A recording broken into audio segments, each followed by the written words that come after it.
état na batu mususu oh bande kotanga makila oh azobima makila batu ba bengi na misi bango. Ce sont des fausses informations, ce sont des rumeurs. Boya awa na chaîne de référence na bino bokozwa information sûre abimi en bon état. Le gouvernement congolais a disposé qui ba médecin uniquement pour la Mutamba. Lelo balongoli na commissariat provincial Sabila Ipekine ba memie sikoyo na résidence o eza approprié à vendre itumbo bomona ki ezalaki entre l'appareil judiciaire ya mboka na biso et la présidente ezalaki pour la makambo Mutamba. C'est lo ba jijo ba condamné Mutamba pona bango bazali na besoin Mutamba kene makala. Endroit approprié à Mutamba, c'était Makala. Alors, la présidence a tenu compte. Il y a des prisonniers. Oyo Mutamba pe a jugé qui bangotina yi bango na Makala. Si on envoie Mutamba à Makala, bakoyi ko bomaye. Et le charge est koya ko surgir encore du koloya ya gouvernement. Le gouvernement a jugé bon, la présidence avait jugé bon parce que Mutamba fait maintenant partie du gouvernement. Il est déjà condamné. La justice ou le juge n'avait pas encore Namaloba, oh, Sobo Salanine, non. À ce qu'on appartenir à la binote, bino de condamné. On peut quitter Mutamba aujourd'hui et Taliba juge. Il peut bénéficier de la grâce présidentielle et Taliba juge. Mais ce qui est important, c'est que Mutamba, le col a déjà condamné. La présidence avait jugé bon et le gouvernement, on ne peut pas Kotinda Mutamba na Makala. Si on ose ya Kotinda Mutamba na Makala, on peut la tuer et pas ba puna. Batena qui compte biloko na voilà pourquoi bataki Mutamba na commissariat provincial. Bato avec des fausses informations au bazwaka na Kigali, oh Mutamba zoliate, oh Mutamba to bisaki bande ko ba congolais. Bande ko ba congolais. Souveza na moto bazo sécuriser makasi na ba détenu le roi Mutamba Zati. Azate, il est mieux sécurisé. Nabi Nabino mieux sécurisé. Donc, Azalaki wana lelo siko bazui mokano. Aloba eloko med fanga kataka. Des missions. Tous les corps. Abimi maintenant accueilli na résidence o eza approprié pour naie. To moyen to loba comme nini wana ezate. Ceux qui te lobby ba dongolo mais sopé ba kolanda ba lobby po bino mo bolo ba na biso o bino mo dévoiler ba secret d'état o bino mo dévoiler na armée ndenge to koloba place azate mais au moins apimi accueillir sur place eza approprié to pesa ki bango fente ya ko ebisa bango ke na promenade ou bien ke na cité du fleuve ba kenda ki déjà ko sala ba bisala sala place o ba kenda ki kuna maintenant place accueillir na lobby na bino place accueillir biso ka ndeto yebi bande kuna bino ba communicateur parce que to kota ki na se na Joël Kiteng parce que y a des avocats na ye bango ne ba yebi place accueillir en bon état et puis ba disposer aussi ba médecin ce qui est un problème ba kolandela donc nous vous informons à ce que Mutamba na minuto yo à longo na commissariat provincial accueillir il a droit la visite. Il a droit, il y a assistance, il y a gouvernement, il a droit aussi à comment on a banane. Donc, c'est-à-dire, il y a ça privé car à la liberté. Il y a Kobalukande, en tout cas, Azana droit à la terre. Il a droit. Il y a Nyos. Donc, il n'y a pas de Moutoyo à Salakike. Bakanga Moutamba, c'est quand même. Il y a Moro Sikoyo, dossier qui n'est pas. Sauf l'imprévu, peut-être semaine et aussi la tête la immunité. Sauf l'imprévu. Semaine aussi la tête la immunité. Azala Sikoyo, poursuivable la justice congolaise. De la même manière, il a fait avec Mutamba. Les Ongeliers fait de la même manière. De la même manière, à l'Obéi qui pour la Mutamba, les Ongeliers fait de la même manière. Donc ça prouve déjà que dès qu'on a vu ça on a fait et comme il se tourne à répondre à ce qu'on a acte la justice et comme tourna ye wana eza ba député ne ba landaki eti na kati ba bi muto to tika ye vivante photo landa ye eti na kati bande ko ba congolais tomoni nanga lali à la moki parce que on a condamné Joseph Kabila auto obeta lisolé pas ba congolais bande ko ba congolais ba condamné Kabila mais ata piné pelité ah Kabila conscience ko zonga te Kabila yo moko na conscience ko zonga te ba condamné yo à mort mais ata congolais moko te atelemi na quoi atumba piné donc na mutambaleki Kabila la popularité Kabila tu nous peux donc inutile de forcer Kabila on ne force pas la nature doit apprendre yo que ba congolais ba lisu na posa ya Kabila te les congolais ba lisu na posa na yo te ni ta présence moi sinon akima kutu to kipakate oh ba congolais bazali ko s'attendre pas à Kabila c'était la condamnation à mort oyo to pesi sikoyo lokola to condamné à mort to moni pe nanga telemi non biso pe to photo juger Tshisekedi wana M23 to juger Tshisekedi to condamné ye pe ndenga condamné Kabila wana siko ba lo ba wasala ngwa pinda koma mais nazo ko informer bino nanga Sultani Makenga Bertrand Bisimwa Willy Ngoma kutu ya mona na lisusu te et na Kabila malobo nyonso monona baloba yango pendant les jours soki kaka to komi 18h bakoti na ba jeep mbangu destination Rwanda balalaka na Goma te balalaka na Bukavu te batwa surtout avec de séries à bombardement autosala mikolo. C'est ce qui a fait que Kabila a kimi même il wana akimi azongi Kigali. Lui-même c'est ça maintenant en sécurité parce que le président Tshisekedi a déterminé sur l'arrestation de Joseph Kabila. Avant même la condamnation à Kabila, le chef de l'État avait disposé son ambassadeur itinérant à Kendaki na ba pays frontalier à la République démocratique du Congo. To kende ko tika document. Pays ko yambaka Kabila. Ce pays sera considéré comme l'ennemi de la République démocratique. Pays ko permettre ka Kabila nyata makolo na Afrika wa. Pays wana amata kita a fauti orange avec la République démocratique du Congo. Atindaki document. Maintenant Kabila c'est ça maintenant en insécurité. Tant on va payer ces condamnations à qui na île. Après la île avant de bien. Ah, son a continué. Donc on l'a la tolamuki boy drone encerclé biso. Asongi Rwanda. Maintenant les Nanga, le Bertrand Bisimwa, il faut se consolider. Pardon, il veut maintenant se défouler. Hein? Parce que Kabila a été condamné, on peut balali balobio, pas condamné et pas condamné président Tshisekedi. On peut pas condamner président Tshisekedi. Donc ndenge zaboye, ndenge tobisaki ba congolais, pour condamner katanga wa kendaki et pas ya ba partenaire no za ba américain, et puis saki bango.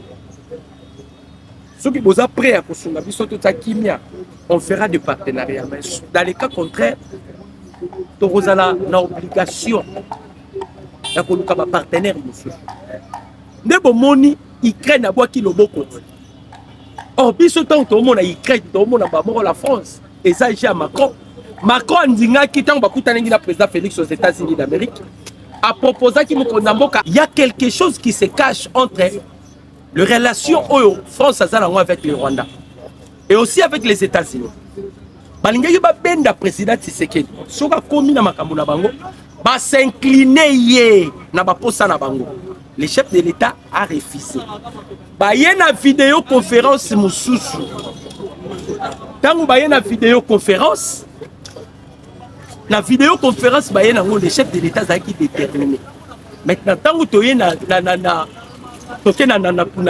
Nations Unies. Emmanuel Macron a profité ya okutana président Tshisekedi. Tango bakutani na mokonzi ya mboka président Tshisekedi basololi de Emmanuel Macron a kozwa initiative ya ko créer nini conférence humanitaire. La conférence humanitaire oyo yani a créé azo sala objectif ezanini bavandisa kaka président Tshisekedi na Paul Kagame esika moko parce que la France est déjà aza perdant. Ba français baza déjà perdant. Baza perdant na nyonso. Ndenge baza perdant, ils veulent maintenant à tout prix babenda Paul Kagame, babenda président Tshisekedi. Quelque chose que le président Tshisekedi a catégoriquement refusé. Le président Tshisekedi a catégoriquement refusé. Alors, quand on a eu une conférence humanitaire, vous imaginez conférence humanitaire, les deux pays déjà, seulement les deux pays africains déjà invités. La République démocratique du Congo et le Rwanda. C'est-à-dire, la médiation, mais ils sont incapables de faire la médiation.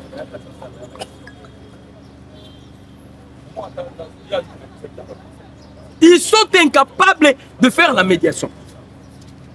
Parce que on se rendre compte que Mukonzamboka, Azateo, Atika, non. Le président Félix a tenu un bras de fer. Quand on a créé le président Tshisekedi a refusé de moni bakena sima Ukraine. Tovandi quand tomoni président ukrainien Zelensky. Au nom après ya la République démocratique du Congo au président Tshisekedi yaka. Boyebi tension eza en Ukraine. Zelensky a reçu biso ndenge nini yemo bamboka nyoso babotoli na Russie. Est-ce que oza ba ventirté? Comment Zelensky peut nous aider au moment où le pays n'a réussi à botoli? On a directement compris que c'est toujours la France. La France est derrière l'Ukraine. Mission France à Zosala. France a payé. Le discours ya Mokonzi Mboka na tribune ya Nations Unies sur la redevabilité du peuple congolais. Mokonzamboka a bêtisé la redevabilité que le chef de l'État loba qui na discours ya Nations Unies, la tribune ya Nations Unies. La France, les États-Unis, la Belgique, bakopé sabiso ba dommage intérêt. Ndo monaki mundele surtout Massad Bolos aniaki aboyaki le génocide congolais et ça l'a reconnu aboyaki. Ils ont peur. Parce que ceux qui, une fois, ils acceptent, Kagame ou Asali Bango Moussala Bango n'a pas blanchir, ça ne marchera pas. Parce que Bango, objectif, c'est pas blanchir Paul Kagame. Moussala Wanape, la 5 ans avec ça. Bamoupe, Bazalaki na Moussala Wana. Il voulait blanchir Paul Kagame. Yango Balamoko va créer qui nini pacte social. Pacte social va créer qui 3 pays ne bandé ko soutenir bango pacte social. Pacte social les alaki initiative il y a président de la République. Pacte social les alaki initiative il y a gouvernement congolais. Pacte social les alaki même initiative il y a ba 5 côtés, il y a ba moupété. Pacte social les alaki initiative il y a Emmanuel Macron. Aibisaki basango. Ce qui vous salue fort. Dialogue national et inclusif et salamina Congo. Nous aurons la facilité à bloquer Tshisekedi. Vous, cagnotte Nabino, c'est 120 000. 120 000 $. Cagnotte bapesaki basango. Alors, basango sikoyo, tant ba moni mongo wana, babandi ba démarche. Maintenant, ba payer bandai ko financer bango na ba déplacement. Les alaki Rwanda, les alaki Kenya, les alaki na Ouganda. Or ces 3 pays wana nde bazana kati ya kobunda pour na ko créer empire Imatuti. Alors, pour que va créer Empire Imatouti, il faut avoir contrôle de l'Afrique centrale. Pour avoir contrôle de l'Afrique centrale, il doit premièrement affaiblir ou anéantir la République démocratique. Donc, une fois que déjà Congo comme il a merci d'Abango, vous avez la facilité à créer, à activer maintenant carte d'Abango. Carte d'Abango et Empire Imatouti. Alors, na ba plan na bango bataki na mesa et le président Tshisekedi aye au pouvoir pour Ndamboka sikoyo aye a bloqué ba. Les chefs de l'État les a bloqués. To bloquer bango ba mataki na gauche ba mati na droite.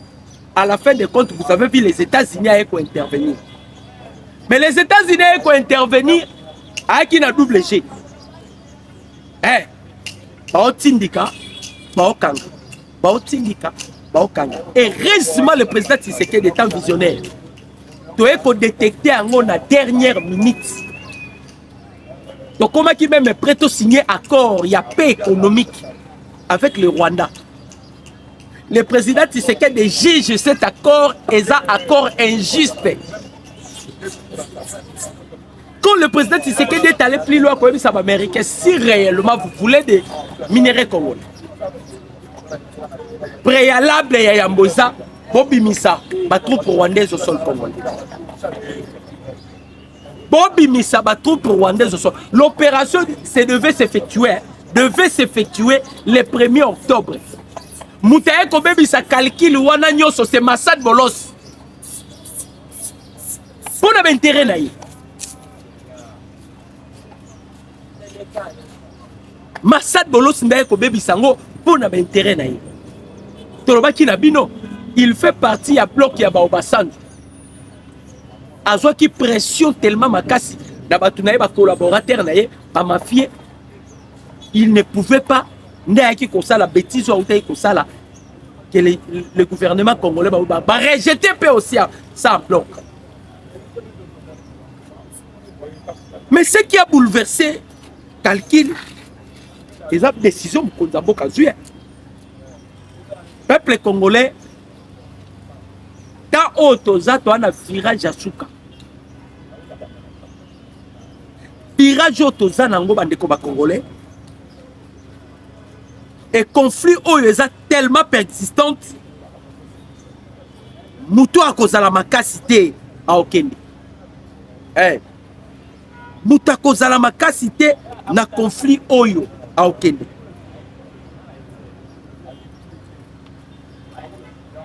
Moutonza makasi ta Okende. Et là conflit net ba conflit nyo sauté. Et ça pena que non. Les Américains pensaient que peut-être ne ba ka kokota ba kotisa kimia ba koyi koyela ngona ndengo bango ba yelaki. Le président Tshisekedi aussi étant déterminé. Badon de nyonso échangé. Badon de nyonso échangé. Makambu nyonso bataki na mesa échangé. Badon de nyonso. Mongo nano a cofinancé bango ezate. Yango bomoni Paul Kagame a outi construire Makenga. Parce que Kagame na bato nyonso moni bazana rébellion wana. Kagame a beaucoup plus confiance dans Makenga. Pananga wana bamona Kagame était pour votre information. Bertrand Bissimo bamona Kagame était. Kagame compte beaucoup plus c'est pas à Makenga. Voilà pourquoi vous avez vu des bras de fer entre Joseph Kabila na Sultani Makenga. À ce qui concerne le leadership, Kagame a confiance beaucoup plus c'est pas à Makenga que pas à Bamisusuana. Kagame a instruit Makenga. Makamuni ni Kagame a ebisi Makenga. Kagame a ebisi Makenga boye. Et Makenga pendant a donné l'instruction pas à Nanga. C'est-à-dire, Kagame a instruit à Makenga et Makenga a instruit à Nanga d'exiger aux écoles publiques le versement obligatoire de 11% du salaire de chaque enseignant, soit $2500 en moyenne par école, afin de financer la guerre terroriste qu'ils mènent sur le territoire congolais. Na bazone nous a sous occupation là-bas. Parce que bango bataki espoir et pas Mundele. Mundele boy. Mundele a travaillé na pertité. Bah qu'on se rendre compte que malgré financement na biso, si c'est que des déterminé boy na ba bêtise.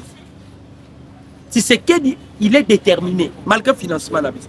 Outre cette obligation de 11% sur salaire de chaque enseignant, plusieurs autres frais et des taxes illégaux sont obligés dans toutes les écoles dans des zones occupées par ces terroristes. C'est notamment paiement obligatoire de 27 000 francs congolais par élève dans toutes les écoles, pendant que c'est le gouvernement congolais qui paye les enseignants via Mobile Money pour que les enfants puissent étudier malgré leur prise en otage par le régime de Kagame. Les recettes seront récoltées cette semaine qui commence auprès des chefs d'établissement selon l'effectif de chaque école et leur argent sera transporté au Rwanda. Comme ça c'est fait toujours, tout comme l'argent perçu par les DGI et autres services de recettes de Goma et Bukavu. C'est amené toujours au Rwanda pour payer les RDF, sauf les Congolais recrutés dans l'armée de la rébellion, qui eux sont nourris de promesses fabuleuses, où on vous payera après la prise de Kinshasa, où se trouve tout l'argent du pays. Ok. Na guerre oyo na rébellion tozo sala, bat baza mieux payé. Et ça va RDF. RDF on voit l'armée rwandaise bat ba payer. Ba Congolo ba se retrouver na rébellion ba futaka bango te.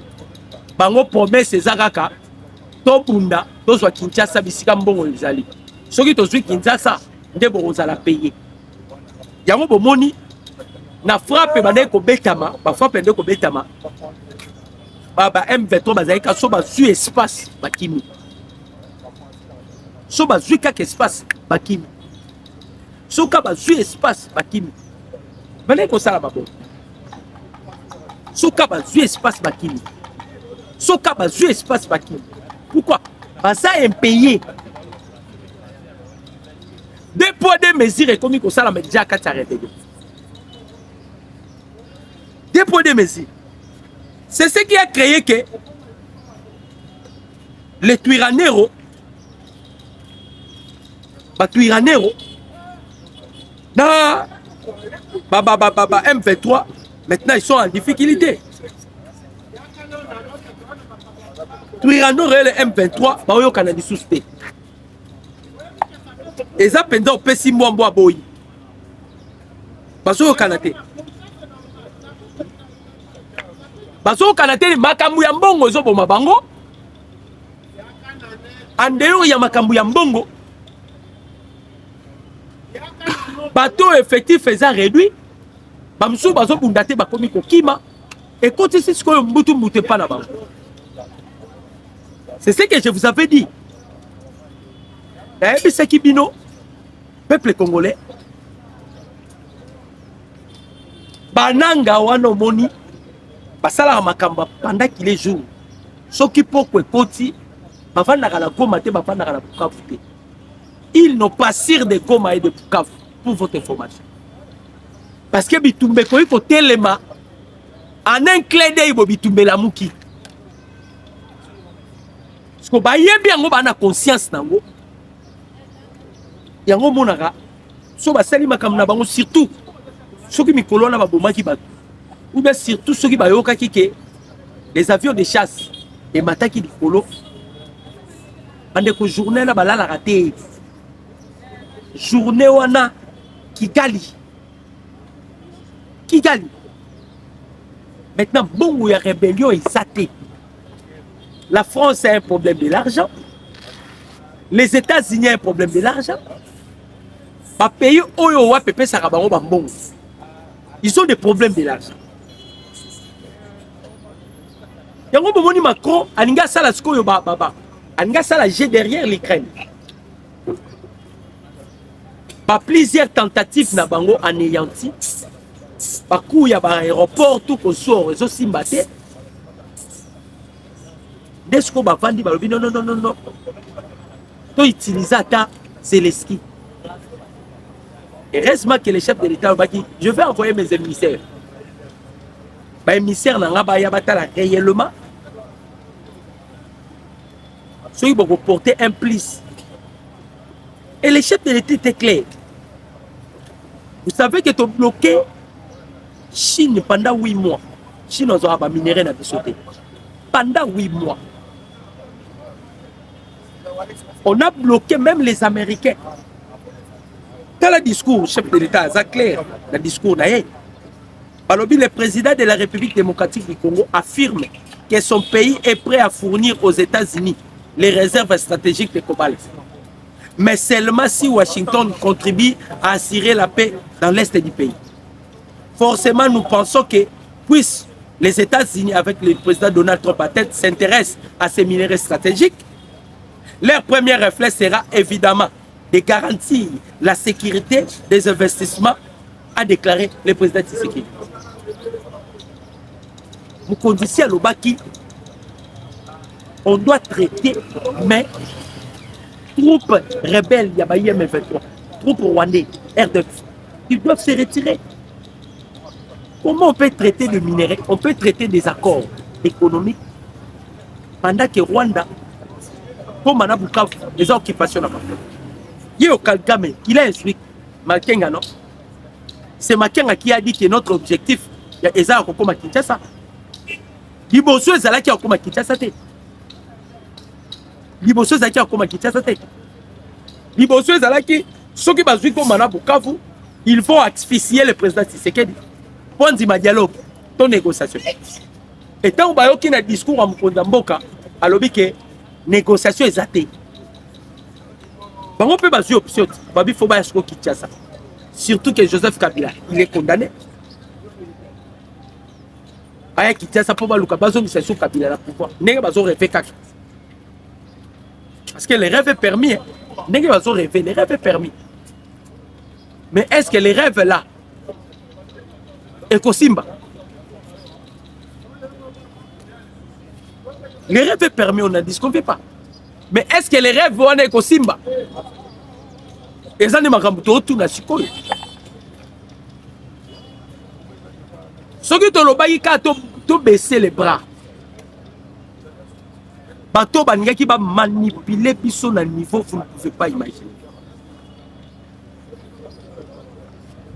Ce qui te baisser les bras. Que ce soit les États-Unis, que ce soit les Rwandais. Rapport de force, il y a président Tshisekedi de changer badon. Même leur plan à ce qui concerne l'Est de la République. Madame Nabango est comme inachevé. Inachevé pourquoi? Parce que rapport de force est à niveau à l'école. Kaka me compter na armée au va créer qui infiltration. Kaka me compter na ba fan qui tomba. Oh bazali batu ya batu na ba lo travailler na bango. Et ba ko sala babiloko nyoso bando sala donc ils avaient planifié ba makam. Mando planifié makambo. Mando planifié na ba fois qui tomba. Et heureusement na balala kate et puis mina poissa. Et puis mina poissa. Pour confusion totale les a nini peuple congolais. Président Tshisekedi d'abord aux ongasimate. Kagame pas bien aux ongasimate. Directement aux zonga. Et c'est que Herman Cohen a bandé Koloba. Makam la biso na Rwanda, il faut qu'il y ait la gueule. Il y a un boulot qui déjà. Anan. Bateau, il y a TV5. Bandé derrière Koloba. Ndé tous aboyés. Tout le monde a déjà que bientôt la guerre peut se déclencher entre la République démocratique du Congo et le Rwanda. Et puis, ce qui guerre Rwanda s'est déclenché. Ce qui guerre Rwanda s'est déclenché. peut-être bato ba moto ba ozalate. Hein? Bato ba moto ba ozalate. Les Congo a l'obia pour zonga simate.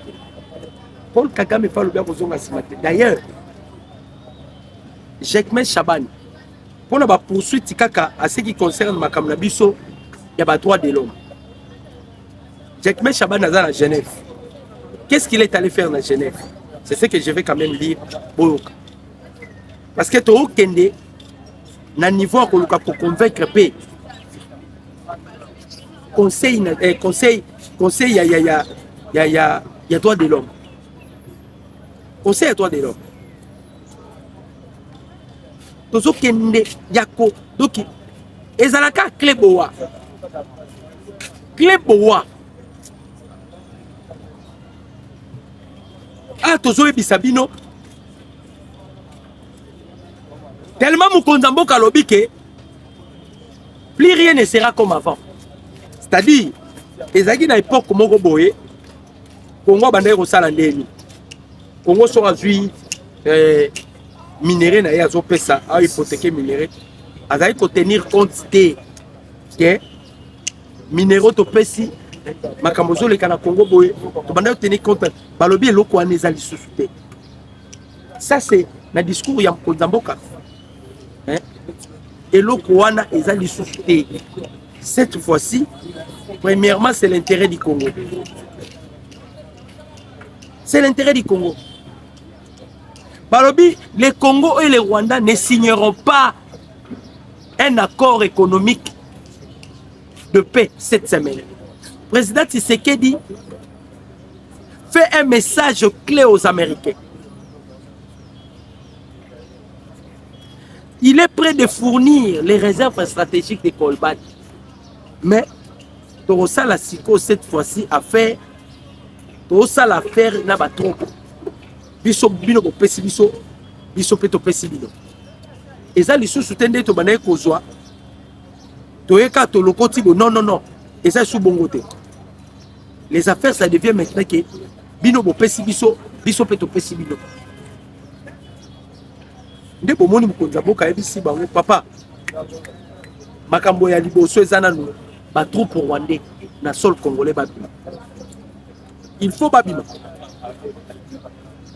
vers la guerre régionale et le comme taloba yango Evariste Ndashimi à ça la point de presse alobi soki ba américain communauté internationale bozo minimiser makambo zo leka entre la République démocratique du Congo et le Rwanda to kene na guerre régionale boyoka. Selon plusieurs sources, la dernière bataille régionale entre les Power Tutsi et les Bantous se dessine déjà à 90%. Boyoka. Balobi guerre entre Batutsi, Power et de Bantous.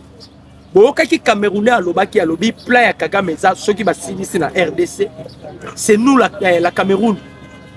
Nous avons suivi. Ndashimi et Pekuna Lobi. Maintenant, à déjà Afrique et Zozala ya Kokabwana. Partant de la guerre régionale, Balobi déjà. Selon plusieurs sources, la dernière bataille régionale entre les Tutsi Power et les Bantous se dessine déjà à 90%. La persistance du Rwanda dans la guerre de l'Est a ouvert la voie à la guerre régionale. Car le Burundi n'est pas d'accord avec la prise du territoire d'Uvira, Fizi et Mwenga par la coalition M23 RDF AFC car le Burundi sera en danger à 90%. La fois passée, un militaire rwandais Tutsi a traversé la frontière volontairement et pénétré vers le Burundi avec un jeep militaire et un tenue militaire. Selon certains services de renseignement, c'était une façon de provoquer le Burundi car le Rwanda, à l'aide de l'Ouganda, fait attaquer le Burundi, car selon eux, le Burundi a mis un blocage régional en République démocratique du Congo, la progression de la guerre menée par l'Empire Imatuti. Après avoir compris le plan du Rwanda et l'Ouganda, le Burundi et la Tanzanie se sont mis d'accord de combattre le Rwanda et l'Ouganda à cas de quelconque attaque contre le Burundi. Voyez maintenant place Tozoke. Voici c'est pourquoi ces derniers jours, Les services de renseignement rwandais et l'Ouganda ont fabriqué un faux militaire, un soi-disant capitaine tanzanien, qui a fait un discours de semer la confusion dans l'armée tanzanienne. Et la population est soi-disant plan de prendre le pouvoir par l'armée tanzanienne. Tout ça, ils veulent semer les troubles à Tanzanie pour que lorsqu'ils vont éclater la guerre contre le Burundi, la Tanzanie ne peut plus intervenir pendant qu'ils sont dans les troubles. J'espère que, on dit maintenant le plan où ils ont concis. La guerre régionale se pointe à l'horizon. Pourquoi? Ndayishimiye ici a Ebisa Bamindele. Ah, que ce soit les États-Unis, que ce soit le Conseil de sécurité des Nations Unies, parce qu'ils sont incapables de voir Kagame. Ils ont peur de Kagame. Donc, le seul homme fort dans la minute, c'est le président Tshisekedi qui fait face avec Paul Kagame. Parce que Tshisekedi a Ebisa américain. Donc, pour signer accord mon côté, comme à Bukavu, il faut la libérer. Il faut garantir le peuple congolais la sécurité dans toute l'étendue de la République démocratique. On a des devoirs à domicile. Devoirs à domicile. Pendant que les Américains ont rêvé, Tanzanie et Burundi ont se préparé. Dans le Baki Nabino, plan ya Paul Kagame. Tant que Kagame Aouti na Uganda. Aye mai. Kagame c'est un touti Ougandais. Moi si na yaza touti Burundais. Touti Ougandais nyonso et touti Burundais nyonso. Ya Burundi bakota Rwanda Kagame ndobo mawa. C'est ce qui a fait que touti wana nyonso bakima bakamere c'est touti. Abotama na Changungu. C'était Rwandais. Abotama na Changungu kamere. Bakima awande ba kotanga ona ba matata poli. Maintenant qu'est-ce que Kagame fait? Kagame balinga bazwa mabele na betela bino ni solo lokwa bango bazaka na mabele te parce que Rwanda ezalaka ba chwa na ba utu balinga bazwa mabele na bango bali bazwa ndenge ni ba conquérir Kivu na biso ndenge Bill Clinton a pesa ba. Alors plan wana tellement batiaki yango na mesa ça n'a pas tenu. Ils veulent maintenant faire la guerre avec la République démocratique du Congo. Bazana makambu ya ba cyclisme na bango basi ba décida ki soki basilisi makambu cyclisme na bango ils vont attaquer. C'est ce que le président Félix fait de l'autre côté. Ils ont préparé armée. Donc, pour préparer armée, on a profité de la trêve humanitaire, de la makambu ya Doha. Tout là, tout le monde est qatarien. Babengi biso li suso pour parler, pour continuer à procès. Vous blaguez avec les Congolais. Hein? Moutabani va ventir oyo, Libanais oyo, ya membre AS Bola oyo. Massad Bolos, conseiller à Donald Trump. Vous pensez que Tshisekedi a roulé la Mouki Boye? Vous jouez avec Tshisekedi. Vous voulez peut-être Tshisekedi des AGR. Vous jouez pour nous. Et ça, même, vous avez vu, l'Allemagne. Oh, nous sommes contre la condamnation de Joseph Kabila. Ah, parce que nous sommes des Allemands. Parce que Kabila, c'est un Allemand qu'on a condamné. Ah, nous vous avons blagué. Président Tshisekedi, niveau même le Congo. On peut affronter tout. Sauf rien.